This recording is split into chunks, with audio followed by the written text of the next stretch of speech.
No final do século XIX, uma nova classe imigrante surge no Brasil para substituir o trabalho escravo. Ávidos empreendedores buscam maneiras de suprir o novo mercado. Veja, produto de primeira.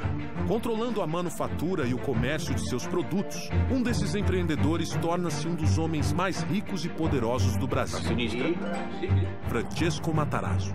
Hoje eu sou o maior comerciante de farinha de São Paulo. Com um moinho, eu vou ser o único fabricante.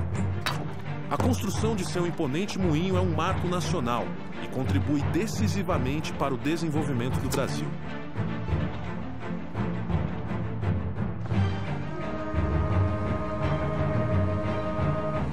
Enquanto Matarazzo dá início à indústria, um ambicioso norte-americano chega ao Rio de Janeiro com planos de mudar o país. Seu nome? Percival Farquhar.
O senhor está atrasado.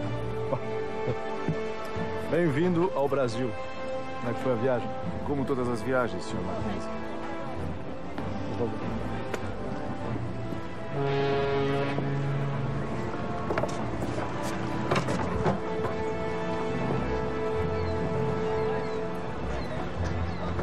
Então, essa coisa precária é o porto da capital do Brasil.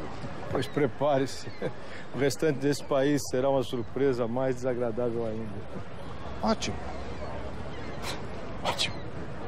Onde falta estrutura, senhor Mackenzie, sobra oportunidade. O Brasil do começo do século XX ainda é um país rural. A infraestrutura é incipiente e a integração do território é precária.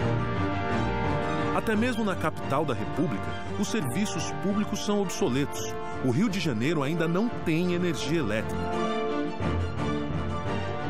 É para mudar isso que Farquhar se associa à empresa canadense Light and Power. Junto a Alexander Mackenzie, ele inicia um plano de eletrificação do Rio de Janeiro. Aí que aparece o papel de um empresário novo que busca, junto à Light, chegar ao Brasil, e a Light precisava disso para expandir o seu negócio para o Rio de Janeiro. E, por outro lado, vai enfrentar um grupo que é um grupo poderoso, mas que é relativamente novo no setor elétrico. Senhor Eduardo, é um prazer recebê-lo. Por favor, fique à vontade. Guilherme, meu filho. Guilherme, senhor Guilherme. Por favor, fique à vontade. Senhores, eu pedi essa reunião para que acabássemos de uma vez por todas com esses conflitos absurdos. E como o senhor faria isso, senhor Farquhar? É simples. Eu quero colocar a família Guinea no projeto da Companhia Light. Vamos eletrificar o Rio de Janeiro juntos. Vocês seriam contratados como empreiteiros da Light. Ficariam responsáveis por construir toda a infraestrutura do projeto. Não. Perdão? A nossa resposta é não. Guilherme. O Rio de Janeiro não precisa do senhor, Mr. Farquhar. O plano da Companhia Light está enfrentando a oposição de uma tradicional e poderosa família carioca. A família Guinea. O grande negócio deles, e isso tornava-os realmente um conglomerado importante, era o Porto de Santos. Toda a força motriz do porto seria elétrica. Então, isso vai fazer com que eles pulassem para o ramo elétrico. Inicialmente, para suprir as necessidades do porto. Depois, eles vão perceber aquilo como um ótimo filão para outros ganhos, né? O progresso chegará ao Rio de Janeiro com ou sem vocês? Acho que não vai ser tão simples assim. É bem provável que o senhor não tenha conhecimento do decreto antimonopólio?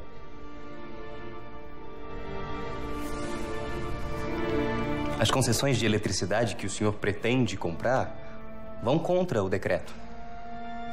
A sua companhia será impedida de funcionar e nada sairá do papel. Entendo. Bom, senhores, obrigado pela visita. Do Brasil, cuidamos nós. O que a gente observa é que o mundo inteiro está sendo, vamos dizer assim, colonizado pela energia elétrica. Quando a Light se instala, aí nós temos uma relação de capital estrangeiro e capital nacional. Menino Guilherme tem razão, Percival. O decreto antimonopólio vai ser um problema. Não se preocupe, Mackenzie. Eu já sei o que fazer. Vamos comprar todas as concessões de energia da cidade. Vai ser inútil. No decreto, essas concessões não valeriam nada.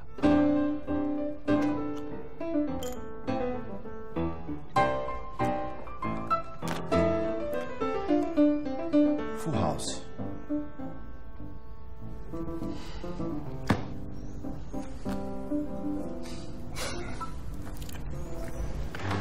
Não faz sentido algum. Farquhar está jogando dinheiro fora.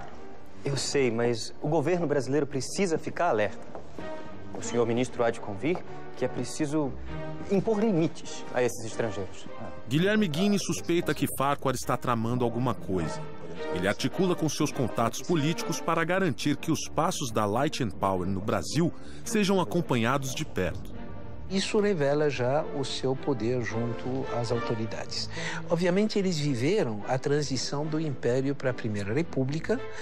Parecia que eles podiam sofrer as consequências disso, mas tudo se demonstrou que poderiam continuar trabalhando como trabalhavam com o Império, começar a trabalhar com a Primeira República.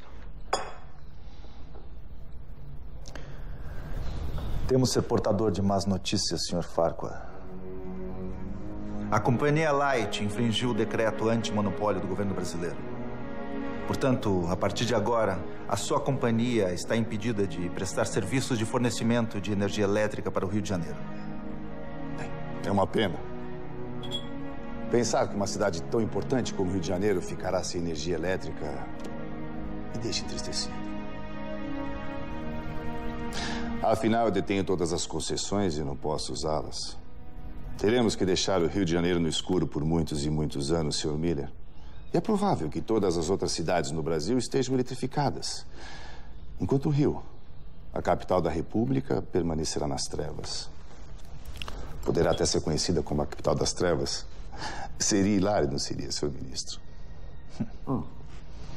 Mas, sinceramente, eu espero que esse imenso atraso no progresso do país não recaia sobre o senhor.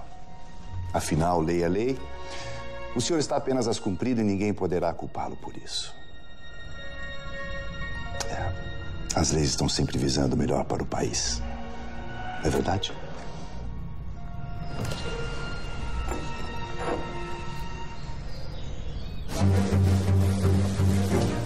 Senhoras e senhores, muito obrigado pela presença de vocês aqui hoje. Hoje é um dia muito especial para o Rio de Janeiro, que finalmente sairá das trevas. O decreto antimonopólio é derrubado. A eletrificação do Rio de Janeiro começa. E tudo está nas mãos de Farquhar. Bem-vindos ao progresso.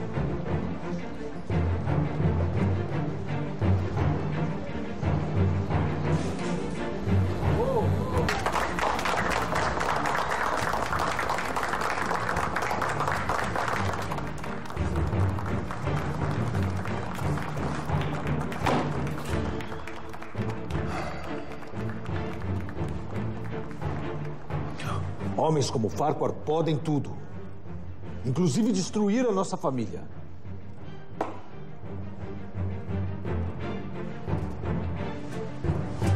Missão cumprida, Percival. Você conseguiu.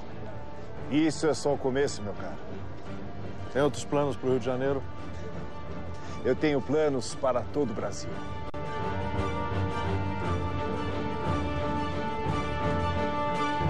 Percival Farquhar chega ao Rio de Janeiro em 1905, atraído por oportunidades de negócio que um país sem infraestrutura proporciona. Onde falta estrutura, Sr. Mackenzie, sobra oportunidade. Seu primeiro projeto é eletrificar o Rio de Janeiro através da Light and Power Company.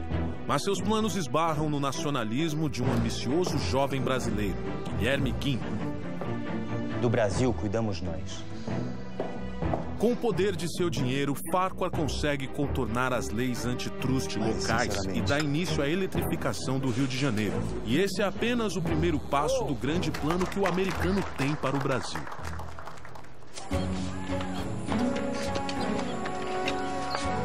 Meus planos para esse projeto terminam aqui, Mackenzie.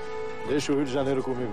A Light dá início às obras da usina de Lages, a maior da América Latina, capaz de fornecer energia para todo o Rio de Janeiro. E Farquhar volta as atenções para seu outro projeto. Frank Egan aqui e eu vamos construir uma ferrovia. Ou melhor, algumas ferrovias. O plano de Farquhar é gigantesco.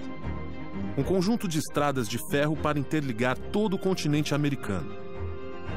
Fazer um eixo que ligasse norte a sul as ferrovias, atendendo à construção de um mercado interno que estava em formação. Sim, nós vamos cortar todo o Brasil, começando os trabalhos simultaneamente pelos dois extremos. É um belo projeto. Mas e a Sorocabana? Sem ela, a ligação entre o norte e o sul do país será economicamente inútil. Não se preocupe, Mackenzie. Eu já tenho planos para consegui-la. E você, meu caro, faz parte deles. Farquhar pede que Mackenzie negocie a compra da Sorocabana com o governador do estado de São Paulo. O senhor está pensando em português? Sim, quer fazer a integração da América Latina toda. E a ferrovia Sorocabana, por atender uma região importante do estado de São Paulo e fazer a sua ligação com o sul do Brasil, seria estratégica nesse sentido. Enquanto isso, Farquhar vai para a Europa levantar o dinheiro necessário para a compra. Sr. Farquhar, telegrama do Sr. Mackenzie. Obrigado.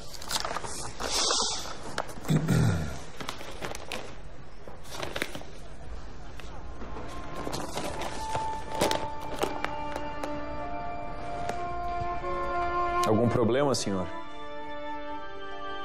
Os ingleses fizeram uma oferta, vão comprar a Sorocabana. Mas sem essa ferrovia, o seu projeto fica inviável.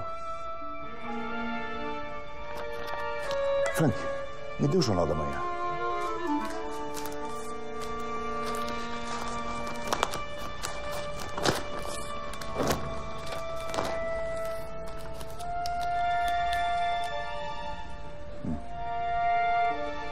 O emissário está vindo para Londres de navio para fazer a proposta. Estará chegando em 2 semanas.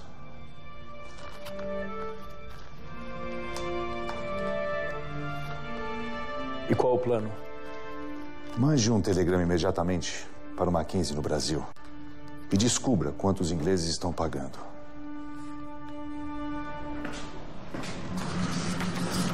Conseguiu? Mackenzie utiliza seus contatos para descobrir o valor da negociação da Sorocabana.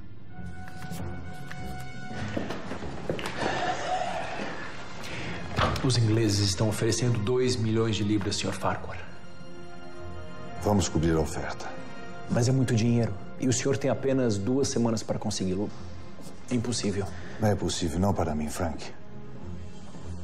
Se eu não conseguir a Sorocabana, eu não tenho nada. Tem muita gente que tem muito medo de errar e não faz nada. Eu sou da teoria seguinte, eu prefiro dar 10 tiros e errar 3. O Wall Street já está em pleno funcionamento. Nós já temos um sistema industrial, financeiro, comercial muito complexo. Farquhar consegue quase todo o dinheiro. Mas ainda falta uma parte. E só lhe resta uma opção. O Banco da Escócia.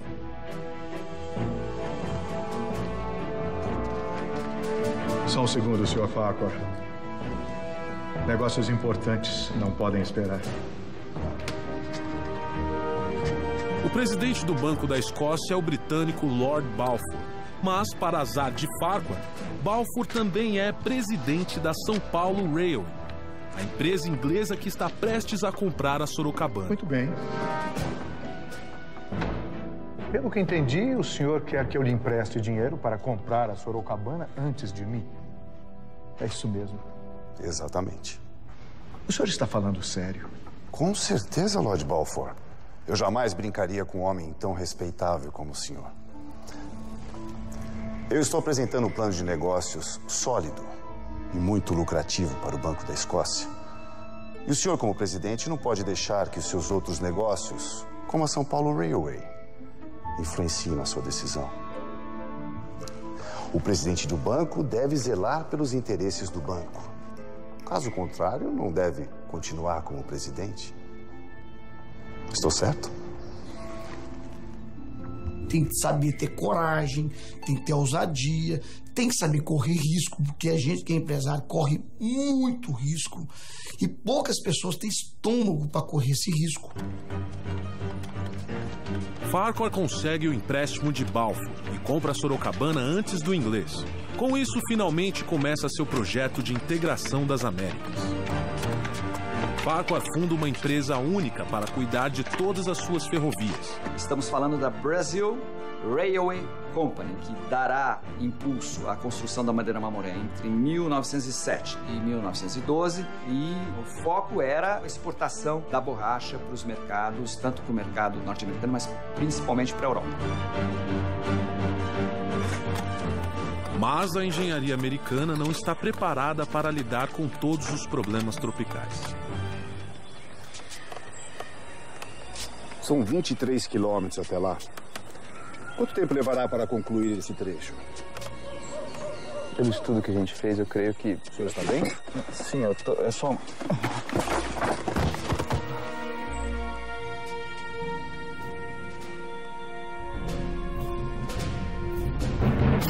Belo projeto. Percival Farquhar dá início à grande obra de sua vida. Uma malha ferroviária integrando as Américas. Nós vamos cortar todo o Brasil, começando os trabalhos simultaneamente pelos dois extremos.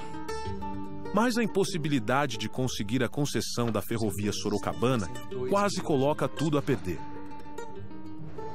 Com sua habilidade de levantar capitais, Farquhar consegue comprar a Sorocabana e inicia as obras da sua grande ferrovia.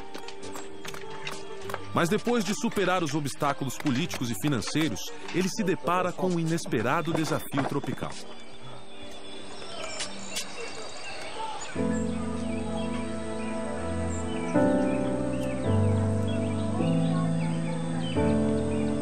Fique tranquilo, Sr. Farquhar. Em 30 dias a epidemia estará controlada. Sr. Lovelace, em um mês eu já terei cancelado a minha obra. Uma epidemia de febre amarela atinge as obras da ferrovia Madeira Mamoré. Nós estamos falando de uma floresta, né, tropical, úmida, de condições difíceis do ponto de vista da permanência. Centenas de trabalhadores são contaminados, provocando grandes atrasos. O que acha? Sr. Farquhar, estamos enfrentando problemas. Problemas com a malária. Malária aqui também? Não aqui, senhor. No Rio de Janeiro. Sim, Frank. Mas o que eu tenho a ver com isso?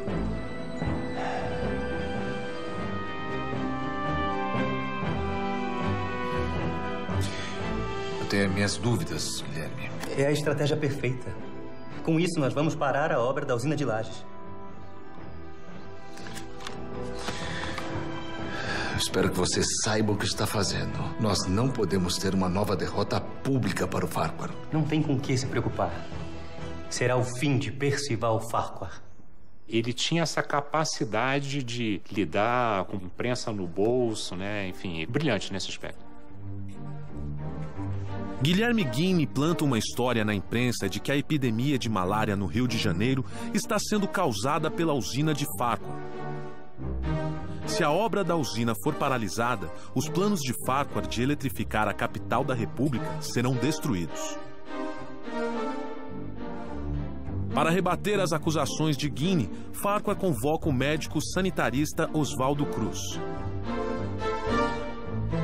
Oswaldo Cruz é um antigo aliado dos Guiney. A Ainda assim, Farquhar sabe que Cruz é a pessoa mais adequada para cuidar do assunto.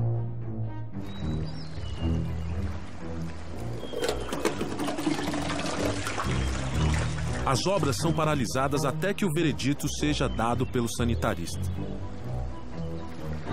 Oswaldo Cruz pede alguns dias para fazer uma análise completa do local. O parecer de Oswaldo Cruz vai decidir o destino da usina e dos negócios de Farquhar no Brasil.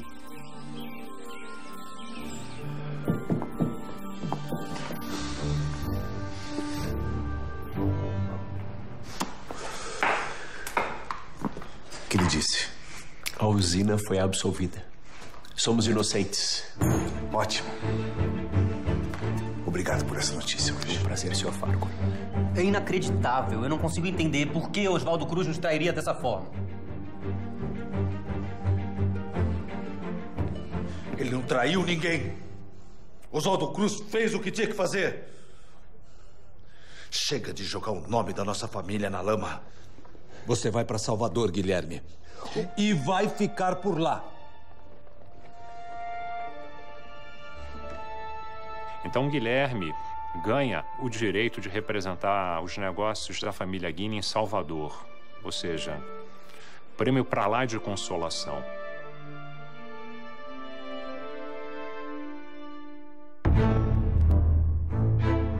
Com o veredito favorável de Oswaldo Cruz, as obras são retomadas em ritmo acelerado. Meses depois, fica pronta a usina de Lages, que vai fornecer energia para toda a cidade do Rio de Janeiro.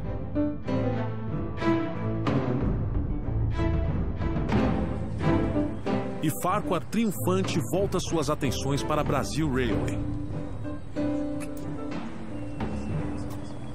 Impressionado com a integridade de Oswaldo Cruz, Farquhar chama o médico brasileiro para cuidar da febre amarela no trecho Madeira-Mamoré, passando por cima de seu conterrâneo, Carl Lovelace. Oswaldo Cruz produz um relatório indicando medidas que amenizam o problema da febre amarela. As obras são retomadas. É o início da Era de Ouro de Farquhar. Ele foi um grande capitalista, né? De ferrovias, de portos, de transportes urbanos e tantos outros empreendimentos que ele tinha simultaneamente em várias capitais brasileiras, né? Seu império está crescendo. E nada parece capaz de parar Farquhar.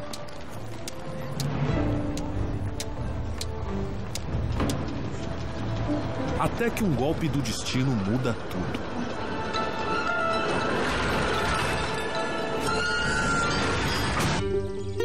Farquhar começa a construir sua malha ferroviária, mas um surto de febre amarela atrasa as obras. Para piorar, sua usina de Lages sofre ataques na imprensa, orquestrados por Guilherme Guinea. Será o fim de Percival Farquhar. Farquhar resolve seu problema com a ajuda inesperada de um antigo aliado da família Guinea. O empreendedor americano está prestes a criar um império financeiro no Brasil, até que um acidente em Salvador ameaça acabar com seus planos. O bonde!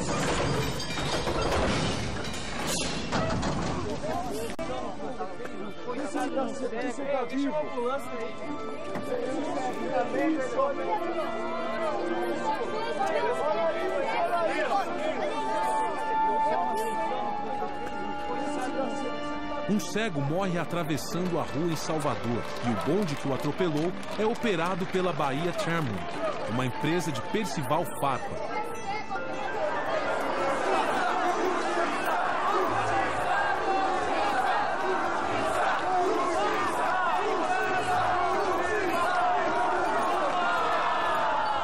A morte acidental causa revolta em toda a cidade e a população protesta nas ruas contra a Bahia Tramway, o americano que está por trás dela. Que exagero. Foi um simples acidente isso. Trágico, sim, claro, mas nada além disso. Farquhar se reúne com o ministro das Relações Exteriores, o Barão do Rio Branco, em busca de uma solução para o caso. O governo precisa enviar as tropas imediatamente. As coisas estão saindo do controle. E eu exijo que meu patrimônio seja protegido. Eu sinto informar que o governo não vai interferir na questão, Sr. Farquhar. Então quem vai?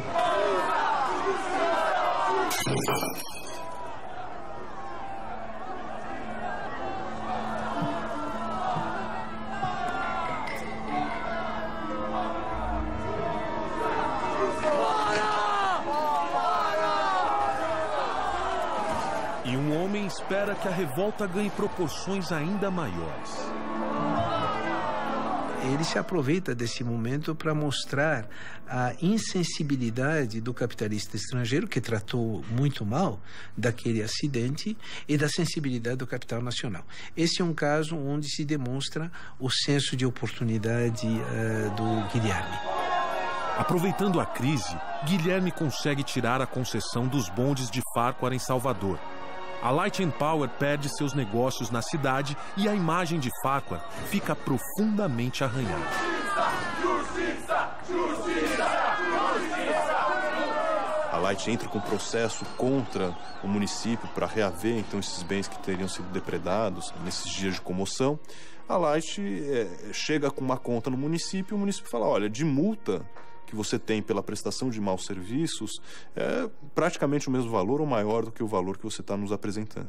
E aí é o espaço para o Guilherme Guinle expandir os seus negócios. O sucesso da campanha contra Farquhar traz Guilherme de volta à confiança de seu pai. Ele retoma os negócios da família em São Paulo e no Rio de Janeiro. Mas sua cruzada contra Farquhar ainda não terminou. A vitória contra a empresa Light and Power Company, propriedade do Sr. Percival Farquhar, foi uma grande conquista dos brasileiros. Está mais do que claro que os investidores estrangeiros vêm para cá apenas para se beneficiarem às custas da população. Não podemos deixar que interesses ocultos interfiram na soberania de nosso país. O Brasil para os brasileiros. Pouco insignificante. Devemos tomar uma atitude. Não. Deixe o brasileiro com suas migalhas. Temos coisas mais importantes para resolver. Prepare suas coisas. Vamos voltar para Brasil Railway.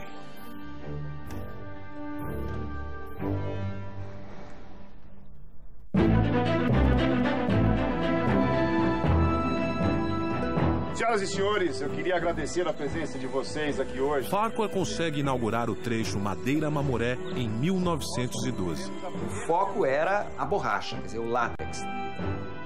Essa extração, então, depois é concentrada, é levada para algumas vilas, para algumas cidades, né? E transportada, através da ferrovia, até navios de grande calado. A navegação se fazia, então, através do Rio Madeira, depois do Rio Amazonas, até Belém do Pará. Então, o Farquhar estava, vamos dizer, envolvido em vários e vários investimentos, né? Porque nós, os brasileiros, serão o futuro. Muito obrigado a vocês.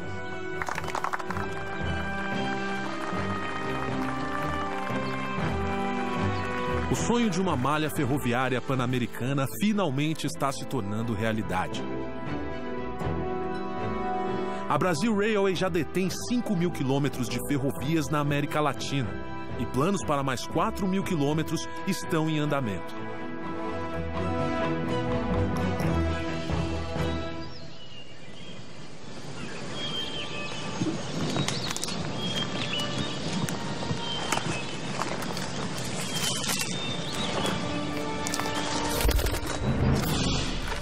Pelotão, alto.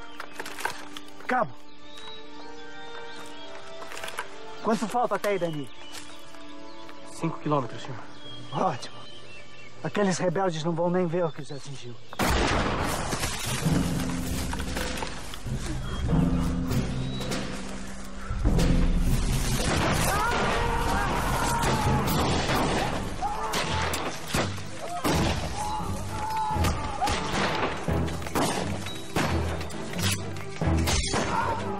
Mas antes que Farquhar possa alcançar seu grande objetivo, uma revolta no sul do país cruza seu caminho. Estoura uma guerra civil e no centro dela está a Brasil Railway. Um dos bondes de Percival Farquhar atropela um cego em Salvador, causando uma revolta anti-americana na cidade. Insuflada por Guilherme Guinle, a sociedade baiana exige a punição de Farquhar, que é expulso da cidade. Guilherme retorna vitorioso para o Rio de Janeiro, pronto para continuar atacando o americano. Farquhar abandona o Rio e retoma os trabalhos da Brazil Railway, visando completar a ligação das Américas. Mas um conflito no sul do Brasil coloca em xeque seu sonho de controlar os meios de transporte de todo o continente.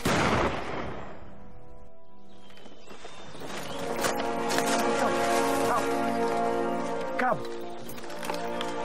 quanto falta até aí, Dani?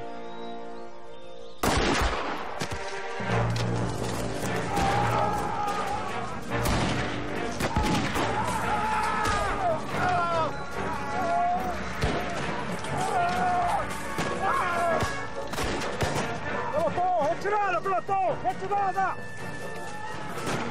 Vamos!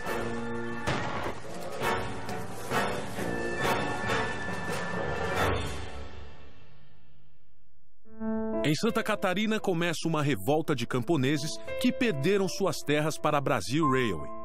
É a Guerra do Contestado que ameaça o trecho entre São Paulo e Rio Grande do Sul das ferrovias de Farquhar. Com a companhia ferroviária, que é a Brazil Railway, que é todinha coordenada, né, por técnicos e engenheiros que vêm dos Estados Unidos e da Alemanha, né, você tem ali um controle sobre os territórios e uma invasão sobre as terras indígenas, sobre as terras camponesas, que vão sendo empurrados e que se organizam para defender sua terra e reagem, né, chamando os seus valores, a sua religiosidade.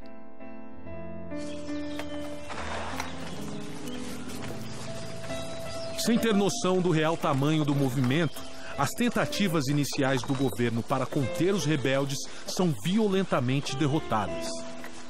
Fica claro que essa será uma guerra difícil e sangrenta.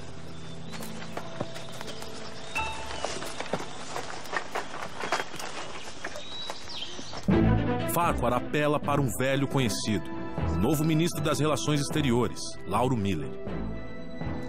Nós estamos negociando, mas a situação é delicada. Não me interessa. Dê um jeito naqueles caboclos e proteja minha ferrovia. Ou farei o governo brasileiro pagar cada centímetro de ferrovia destruído. E com juros.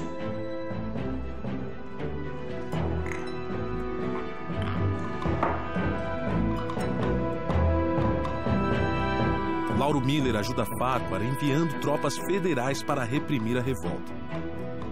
Nós temos o exército brasileiro deslocado para bater mesmo fortemente nessa população que impedia a modernização. Mas nem mesmo as tropas mais experientes conseguem vencer os rebeldes.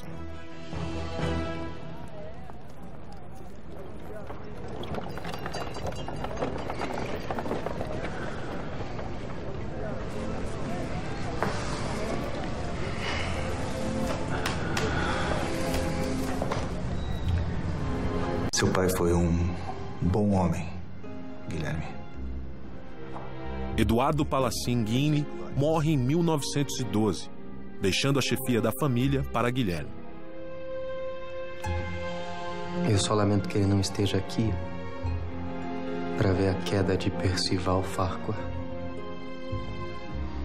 A partir de amanhã, serão tornadas públicas as atrocidades que têm acontecido no sul do país. É inadmissível que o governo brasileiro envie tropas contra o seu próprio povo em favor de uma empresa estrangeira. O golpe será certeiro, senhor ministro. E eu espero que o senhor esteja do lado certo quando o golpe ocorrer. A campanha de Guinle apontando as injustiças da Guerra do Contestado faz efeito. A opinião pública no Brasil se volta contra Farquhar. Para piorar a situação, a Malásia entra no mercado mundial da borracha e se torna um concorrente fatal para os negócios de Farquhar no norte do Brasil.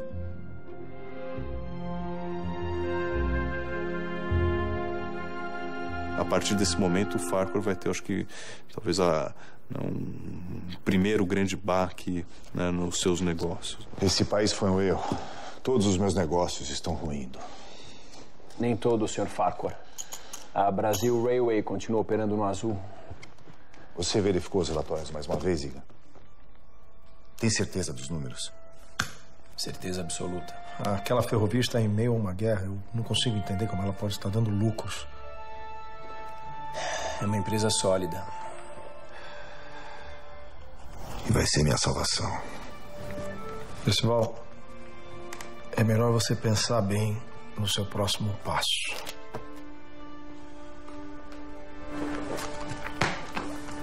E as cartas, Iga?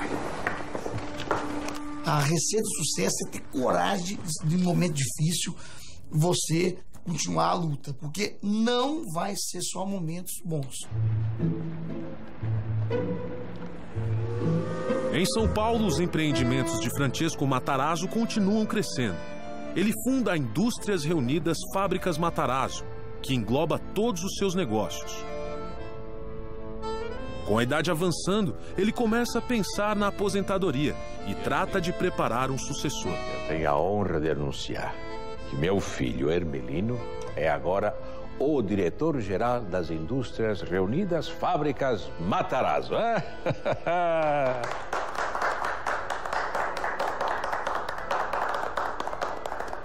Agora, o chefe da família é você.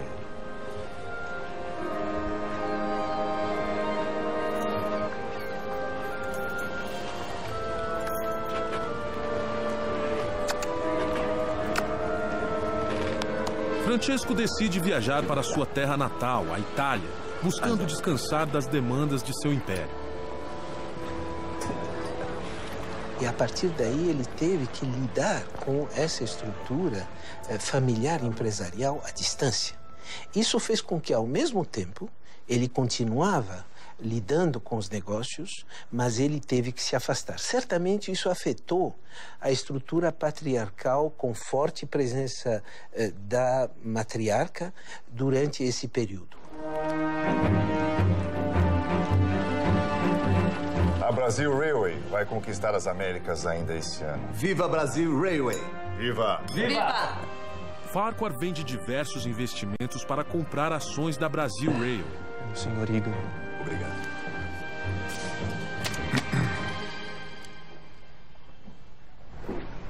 Algum problema, Percival?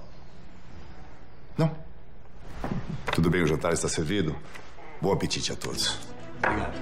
Egan havia mentido nos relatórios financeiros. A Brasil Railway está quebrada. Farquhar dá sua última cartada e tenta empréstimos na Europa para salvar seu império.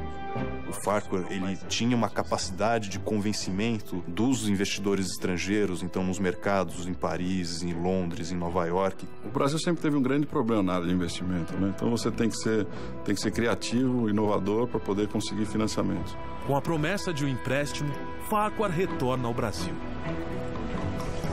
Bom rever um velho amigo nesses novos tempos. Voltei para recomeçar. Então você não ficou sabendo? O quê? A guerra começou. Em 1914, estoura a Primeira Guerra Mundial.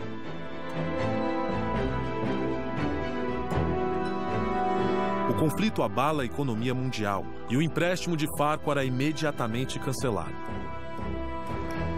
O americano que veio para o Brasil construir um império agora não tem nada. O Brasil realmente não é para amadores. Não adianta tentar na sorte, só que não vai acontecer. Tem que entender profundamente daquilo que você faz para tentar minimizar os erros e que os acertos sejam maiores que os erros. Guilherme fica satisfeito de ver Farquhar fracassar no Brasil. Mas ele não tem tempo de comemorar. Devido à guerra, o Porto de Santos perde muito movimento. O principal investimento da família Guinle entra em crise.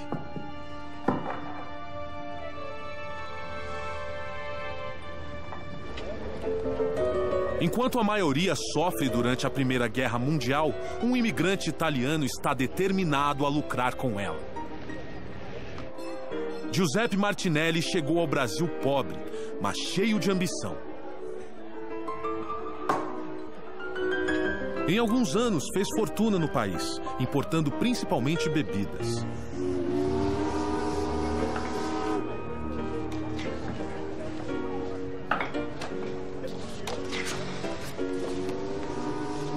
Agora, ele hipoteca todos os seus investimentos e convence Mário de Almeida a entrar como sócio em uma nova companhia de navegação, a Martinelli S.A.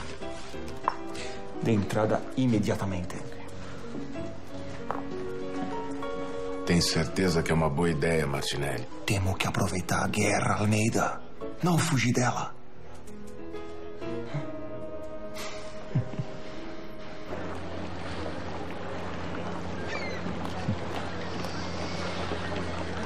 Esses navios já foram uma mina de ouro e agora ficaram inúteis. Esse país pode te destruir, Sr. Martinelli. Ou te deixar rico, se você souber jogar suas cartas. O que o senhor pretende fazer com os navios? Você sabe que eles não foram feitos para o mar. Eu sei. Nós estamos muito longe do Rio Madeira. Eu não vou navegar pelo Rio Madeira. Eu vou atravessar o Atlântico.